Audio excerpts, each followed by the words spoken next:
நம்ம ஷோவோட துவக்கமா எப்பவுமே குட்டி குட்டி தத்துவங்களை சொல்லி ஆரம்பிப்போம். அந்த வகையில இன்னைக்கான தத்துவம் என்ன அப்படின்னா, பேசுற வாய் பேசிக்கிட்டே தான் இருக்கும். உன்னோட வேலையை நீ பார்த்துக்கிட்டே இரு. ஏன் அப்படின்னா, உன்னோட வேலையை நீ பார்த்துட்டு இருந்தனா சக்சஸ் அப்படின்றதும் உனக்கு கிடைச்சிரும். ஆனா அவங்க பேசிக்கிட்டே தான் இருப்பாங்க அப்படின்ற ஒரு தத்துவத்தை சொல்லிட்டு, இன்னைக்கு என்ன மாதிரியான கலாட்டாக்கள் இருக்கு அப்படின்றத வாங்க ஷோக்குள்ள போய் பார்த்துடலாம். இந்த ஏடிஎம்கே பிஜேபி கூட்டணி அமைஞ்சதுல இருந்து என்னடா கூட்டணி வந்து இவ்வளோ ஸ்ட்ராங்கா இருக்கே, எப்படிடா இதை கலைக்கலாம் அப்படின்னு சொல்லிட்டு காத்துட்டு இருந்த நம்ம டிஎம்கே கட்சிக்கு லட்டு கிடைச்ச மாதிரி ஒரு விஷயம் மாட்டிருக்கு. என்ன தெரியுமா? சமீபத்துல முருகன் மாநாடு வெகு சிறப்பா கொண்டாடப்பட்டுச்சு. அந்த முருகன் மாநாட்டுல பெரியாரை பற்றியும் அண்ணாவை பற்றியும் ஒரு சிறு காணொலி பரப்பப்பட்டுச்சு. அந்த காணொலியில இவங்க ரெண்டு பேரையும் பத்தி அவதூறா பேசியிருக்காங்க அப்படின்னும், அந்த ஒரு ஷான்ஸா எடுத்துக்கிட்டு நம்ம டிஎம்கேல இருக்கிற நிறைய நிர்வாகிகள் என்ன பண்ணியிருக்காங்கன்னா, அண்ணா திராவிட முன்னேற்ற கழகம் அப்படின்னு ஒரு பேரை வச்சுட்டு அங்கேயே உட்கார்ந்துருக்காங்களே, எதுவுமே விமர்சிக்கவில்லையே அப்படின்னு ஒரு கேள்வி எழுப்பியிருந்தாங்க.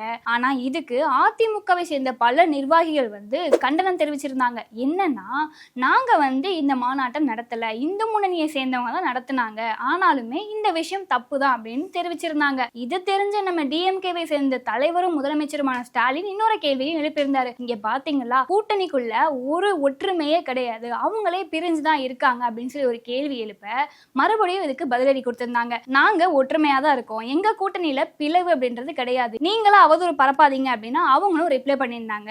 அதுக்கப்புறமா என்ன ஆச்சு தெரியுமா? என்னடா பாயிண்டே கிடைக்கலையே, ஏதாவது ஒரு பாயிண்ட் போடணுமே அப்படின்னு நினைச்ச நம்ம டிஎம்கே அரசு முன்னாள் முதலமைச்சர் ஓபிஎஸ் அவர்களை நீங்க சொல்லியிருக்கீங்க, ஆனா இப்போ எதிர்கட்சி தலைவரா இருக்கிற இபிஎஸ் அவர்களை சொல்லவே இல்லை. அப்போ உங்க கட்சி வந்து கூடிய சீக்கிரத்தை பிளவுபட்டுரும் அப்படின்னு திருப்பி ஒரு பதிலடி கொடுத்திருக்காரு. என்னப்பா ரெண்டு பேரும் மாறி மாறி கேள்விக்கு பதில் அப்படின்ற மாதிரி சொல்லிக்கிட்டே இருக்கீங்களே, எது பெருசுன்னு அடிச்சுக்காமி அப்படின்ற மாதிரி தான் ஒரு டைலாக் ஞாபகம் வருது. அதுக்கேற்ற மாதிரியே இப்போ ரீசன்ட் டைம்ல நம்ம உள்துறை அமைச்சர் அமித்ஷா அவர்கள் வந்து 2 நாளிதழில் இன்டர்வியூ கொடுத்திருந்தாரு. இது எல்லாத்துக்குமே முற்றுப்புள்ளி வைக்கிற மாதிரி அவருடைய பதில் இருந்தது. என்ன அப்படின்னா, அவர்கிட்ட ஒரு 2 கேள்வி கேட்கப்பட்டுச்சு. என்னன்னா, இந்த முருகன் மாநாட்டில் இந்த மாதிரி ஒரு விஷயம் பரவலா போயிட்டு இருக்கு, அதை பத்தி நீங்க என்ன நினைக்கிறீங்க அப்படின்னு கேட்டதுக்கு அவர் சொன்ன ஒரே பதில் என்ன தெரியுமா? இது எல்லாமே பிஜேபி அரேஞ்ச் பண்ண மாநாடு கிடையாது, இந்து முன்னணி நடத்துற மாநாடு இது, அதுக்கும் எங்களுக்கும் சம்பந்தமே இல்லை, அதனால இந்த கேள்வியை கேட்க வேண்டாம், அவதூறும் பரப்ப வேணாம் அப்படின்னு முடிச்சிட்டாரு. அதை தாண்டி 2026 சட்டமன்ற தேர்தலில் தமிழ்நாட்டில் உங்களுடைய ஆட்சி அமையுமா, தமிழ்நாட்டுக்குள்ள உங்களால வர முடியுமா அப்படின்னு கேட்ட கேள்விக்கு அவர் சொன்ன பதில் என்னன்னா, கண்டிப்பா என்டிஏ ஆட்சி 2026 சட்டமன்ற தேர்தலில் நடக்கும், அது மட்டும் இல்ல அதிமுகவை சேர்ந்த ஒரு நிர்வாகி தான் முதலமைச்சரா இருப்பாரு அப்படின்னு ஒரு பதில் கொடுத்திருக்காரு. சரி, இவ்வளோ பேசுறாரு, இன்னொரு கேள்வியும் கேட்போம் அப்படின்னு சொல்லிட்டு ஒரு கேள்வி கேட்டிருக்காங்க. விஜய் அவர்களை பத்தி கேட்டிருக்காங்க. தேவைக்கா விஜய் அவர்களுடைய கூட்டணி வைக்க வாய்ப்பு இருக்கா அப்படின்னு கேட்ட கேள்விக்கு அவர் சொன்ன பதில் என்ன தெரியுமா? இன்னும் தேர்தலுக்கு நிறைய நாட்கள் இருக்கு, இன்னும் நாட்கள் நெருங்க நெருங்க அதற்கான பதில் உங்களுக்கு கிடைக்கும் அப்படின்னு ஒரு விஷயத்த சொல்லியிருக்காரு. எனக்கு தெரிஞ்சு 2026 சட்டமன்ற தேர்தலுக்குள்ள விஜய் அவர்களோட கட்சி கூட கூட்டணி வைக்கிறதுக்கும் வாய்ப்பு இருக்கும் அப்படின்னு தான் தோணுது. பொறுத்திருந்து பார்ப்போம் இவங்க என்ன பண்றாங்க அப்படின்றத. அப்பாடா, என்ன கேட்ட கேள்விக்கு பதில் கொடுத்துட்டாங்க, எந்த மாதிரி ஸ்ட்ராட்டஜி யூஸ் பண்ணி ஒரு பயங்கரமான நரேட்டிவை கிரியேட் பண்ணி இவங்க 2 பேரையுமே வந்து பிரிய வைக்கிறதுன்னு தெரியலையே அப்படின்னு முடிச்சிட்டு இருந்த நம்ம டிஎம்கே அரசுக்கு ஒரு பயங்கரமான ஷாக்கிங்கான விஷயமா தான் இந்த பதிலடி இருந்தது அப்படின்னே சொல்லலாம். இவ்வளோ விஷயம் நீங்க பேசுறீங்களே, ஆனா உங்களுடைய கூட்டணி கட்சியில எவ்வளவு பிரச்சனை இருக்குன்னு தெரியுமா? இதை விட்டுட்டு மத்தவங்க கட்சியை எப்படி பிரிக்கிறது, மத்தவங்க கூட்டணி எப்படி பிரிக்கிறது, இவங்களை எப்படி கலைக்கிறது, இவங்களை எப்படி நம்ம பக்கம் கொண்டு வர்றது அப்படின்ற வேலையை மட்டுமே பார்த்துட்டு இருக்கீங்களே. முதல்ல உங்க கூட்டணியில் இருக்க பிரச்சனையை தீர்வு பண்ணுங்க சார், அதுக்கப்புறம் நீங்க மற்ற கட்சி கூட்டணிக்கெல்லாம் போகலாம் சார் அப்படின்ற மாதிரி தான் இருக்கு. இப்போ பார்த்துக்கிட்டிங்கன்னா பிரதான கட்சிகளா திமுக கூட்டணியில் இருக்கக்கூடியவர்கள் யார் அப்படின்னா நம்ம விசிகா, அதுக்கப்புறம் கம்யூனிஸ்ட் கட்சி, காங்கிரஸ் கட்சி. விசிகாவை பொறுத்தவரை நம்ம திருமாவளவன் அவர்கள் வந்து என்ன சொல்லியிருந்தாரு அப்படின்னா, இந்த 2026 சட்டமன்ற தேர்தலில் எங்களுக்கு வந்து 30 சீட்டு வேணும் அப்படின்னு சொல்லியிருந்தாரு. அதுக்கு தாண்டி எக்ஸ்ட்ராவா ஒரு படி மேலே போய் வன்னியரசு அவர்கள் நாங்க வந்து 50 சீட்டு கேட்போம், நீங்க ஏன் 30 கம்மியா கேட்குறீங்க அப்படின்னு ஒரு பிட்ட போட்டிருந்தாரு. இவ்வளோ விஷயம் கேட்குறீங்களே, இதுக்கு முன்னாடி நீங்க என்ன பேசியிருந்தீங்க? நாங்க ஆளுங்கட்சியோட கூட்டணி கட்சியா தான் இருக்கோம், ஆனா எங்கேயுமே வந்து எங்க கொடியை ஏற்ற விட மாட்டாங்க, மீட்டிங் எங்கேயுமே போட விட மாட்டாங்க அப்படின்னு அவங்கள தானே குறை சொன்னீங்க. இப்போ போய் எங்க மூஞ்ச வச்சுப்பீங்க? முதல் பிரதான கட்சி விசிகா தொழில் திருமாவளவன் அவர்கள், அவரே வந்து இவ்வளவு குறை சொல்றாரு. அடுத்து யாரு அப்படின்னு பாத்தீங்கன்னா நம்ம கம்யூனிஸ்ட் கட்சியை சேர்ந்தவங்க. கம்யூனிஸ்ட் கட்சியை சேர்ந்தவங்க என்ன சொல்றாங்க? இதுக்கு முன்னாடி நாங்களும் 30 சீட்டு கேட்டோம், ஆனா அதுக்கான பதிலே சொல்ல மாட்டீங்க, என்னதான் நாங்க கூட்டணி கட்சியா இருந்தாலும் எங்களுக்குன்னு ஒரு மதிப்பு இருக்கா, மரியாதை இருக்கா அப்படின்னு சொல்லி கேட்டிருந்தாங்க. இதுவும் உங்க கூட்டணி கட்சி தானே, அப்போ உட்கட்சிக்குள்ள இருக்கிற பிரச்சனையும் நீங்க எதுவுமே பார்க்காம வெளியே இருக்க கட்சியை கலைக்கிறதுலையும் கூட்டணியை பிளக்கிறதுலையுமே தான் குறியா இருக்கீங்களா? அடுத்ததான் மூணாவதா டிஎம்கே கட்சியோட பிரதான கூட்டணியில இருக்கிற ஆள் யாருன்னா காங்கிரஸ் அவர்கள்.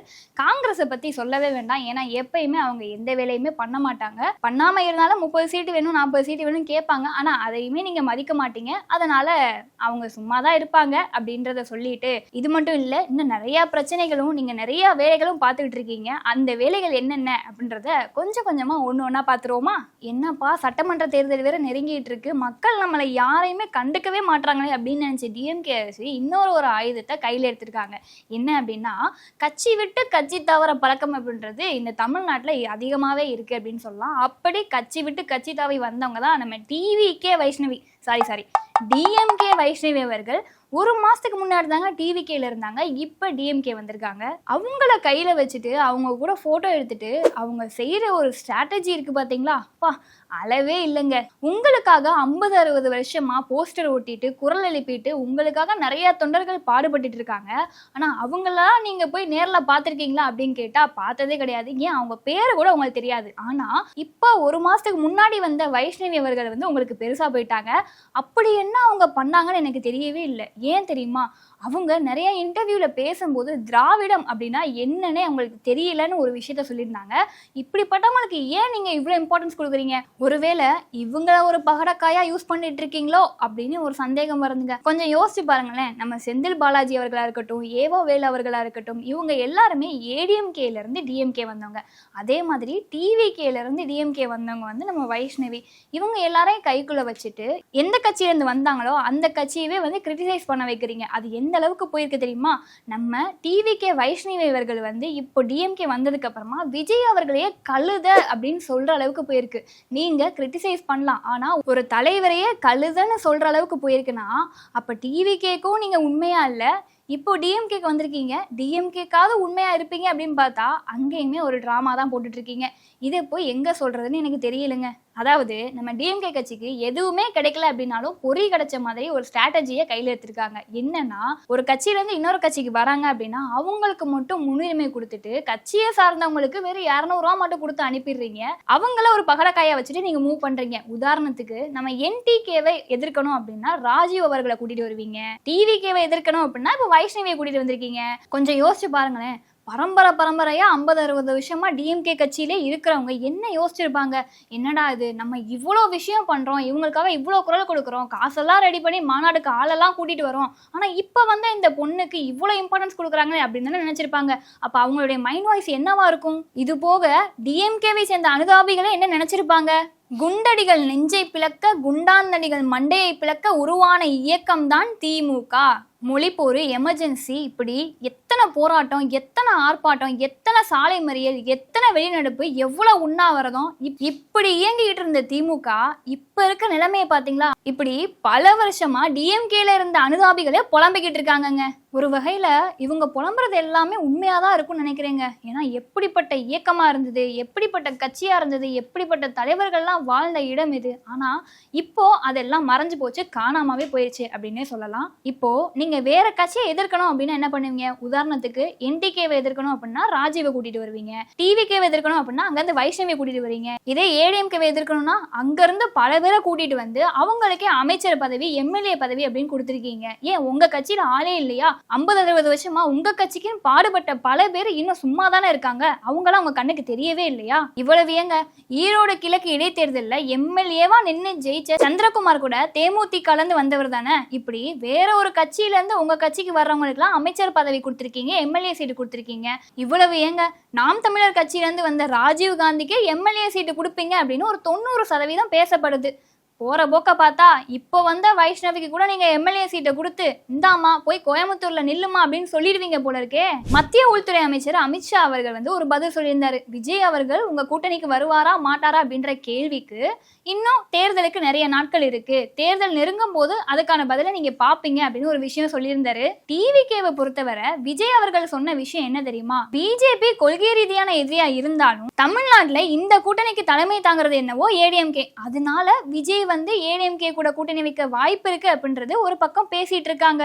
விஜயும் எங்கேயுமே ஏடிஎம்கேவை விமர்சிச்சு பேசினதே இல்லை. இதை வச்சு பார்க்கும்போது விஜய் வந்து ஏடிஎம்கே கூட கூட்டணிக்கு வரலாம் அப்படின்னு ஒரு பக்கம் இருந்தாலும் எனக்கு என்னவோ டிஎம்கேவும் இதை தான் விரும்புதோ அப்படின்ற ஒரு சந்தேகம் வந்து தோணுதுங்க. இதுல முதல் காரணம் என்ன அப்படின்னா, டிஎம்கேக்கு சிந்தாம செதறாம ஓட்டு போட்ட இஸ்லாமியர்களோட வாக்கும் கிறிஸ்டின்ஸோட வாக்கும் பிரிஞ்சு டிவிகே விஜய்க்கு போறதுக்கான வாய்ப்பு இருக்கு அப்படின்றது முதல் காரணமா இருக்கும். அதனாலதான் பிஜேபியோட பி டீம் தான் விஜய் அப்படின்னும், விஜய் வந்து ஒரு சங்கி அப்படின்னும் வைஷ்ணவி போன்ற அல்லக்கைகளை வச்சு ஒரு நரேட்டிவை ஸ்ப்ரெட் பண்ணிட்டு இருக்காங்களோ. ரெண்டாவது காரணமா என்ன இருக்கும் கொஞ்சம் யோசிங்க. இப்போ டிஎம்கேவோட பிரதான கூட்டணியில இருக்கிறவங்க விசிகா, கம்யூனிஸ்ட், அதுக்கப்புறம் காங்கிரஸ் கட்சி. இவங்க எல்லாருமே இவ்வளவு சீட்டு வேணும், எனக்கு 30 சீட்டு வேணும், 40 சீட்டு வேணும், 50 சீட்டு வேணும் அப்படின்னு ஒரு டிமாண்ட் வைக்கிறதுக்கான காரணம் என்ன? செகண்டரி ஆப்ஷனா டிவிகே இருக்கிறதுனால. ஒருவேளை டிவிகே ஏடிஎம்கே கட்சி கூட கூட்டணியில போய் சேர்ந்துருச்சு அப்படின்னா இந்த கூட்டணி கட்சிகளுக்கு செகண்டரி ஆப்ஷன் அப்படின்றது கட் ஆயிடும். அதுக்கப்புறம் என்ன, இப்படி ஒரு விஷயம் நடந்துச்சுன்னு வைங்களேன், டிஎம்கே கையில தான் சீட்டு பிரிக்கிற அத்தாரிட்டியே இருக்கும். நான் கொடுக்கறது தான் சீட்டு, நான் கொடுக்கறது தான் நோட்டு, வாங்குனா வாங்கு, இல்லைன்னா போ அப்படின்னு சொல்லிட்டு போயிட்டே இருப்பாங்க. இதனாலதான் டிவிகே வந்து ஏடிஎம்கே கூட கூட்டணியில சேர்றத டிஎம்கே விரும்புதோ அப்படின்ற சந்தேகம் வருதுங்க. தமிழ்நாட்டில் டிஎம்கேவும் வேணாம், ஏடிஎம்கேவும் வேணாம், எங்களுக்கு ஒரு மாற்று அரசியல் வேணும், மாற்றா வேற ஏதாவது ஒரு கட்சி வரணும் அப்படின்னு நினைக்கிற நிறைய பேர் வந்து டிவிகேக்கு சப்போர்ட் பண்ணிட்டு இருக்காங்க, டிவிகேக்காக குரல் கொடுத்துட்டு இருக்காங்க. ஏன் விஜய் வந்து முதலமைச்சர் ஆனா என்ன அப்படின்னு நினைச்சிட்டு இருக்காங்க.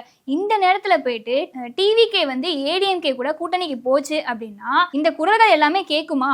மாற்றம் அப்படின்னு நினைச்சவங்க ஏமாற்றதானே படுவாங்க. இது வந்து டிஎம்கேக்கு சாதகமா மாறும் அப்படின்னு டிஎம்கே எதிர்பார்க்கறது போல. அதனாலதான் டிவிகே ஏடிஎம்கே கூட்டணியை டிஎம்கே விரும்புது அப்படின்ற ஒரு சந்தேகமும் வருதுங்க. டிஎம்கே கூட பிரதான கூட்டணியில இருக்கிறவங்களே இப்படி புலம்புறாங்க. ஒருவேளை டிவிகே ஏடிஎம்கே கூட்டணி அமையுமா அப்படின்றத பத்தி நீங்க என்ன நினைக்கிறீங்க அப்படின்றத கமெண்ட் செக்ஷன்ல சொல்லுங்க. அப்படி அமைஞ்சா அது வெற்றி பெறுமா அப்படின்றதையும் மறக்காம சொல்லிட்டு போங்க. அடுத்தடுத்த பதிவுகள்ல இந்த மாதிரி என்னென்ன கலாட்டாக்கள் இருக்கு அப்படின்றத தொடர்ந்து பார்க்கலாம்.